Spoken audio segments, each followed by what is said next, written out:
ইমাম ভাতা বন্ধ হয়ে গেছে শুনে কিছু মুসলমানের কপালে চিন্তার ভাঁজ। কিন্তু এতে চিন্তা করার কি আছে? ইমাম ভাতা, মুয়াজ্জিন ভাতা 2012 সালে যতদূর সম্ভব শুরু হয়েছে, এটা 2026 সাল।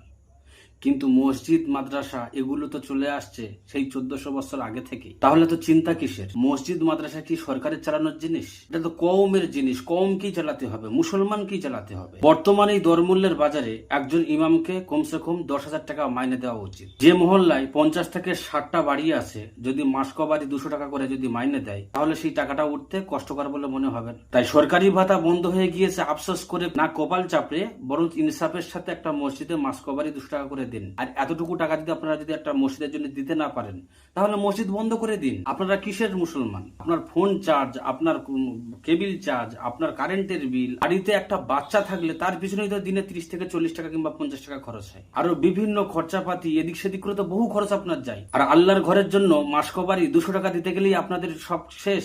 মসজিদ রাখার যোগ্যতাই নেই আপনাদের।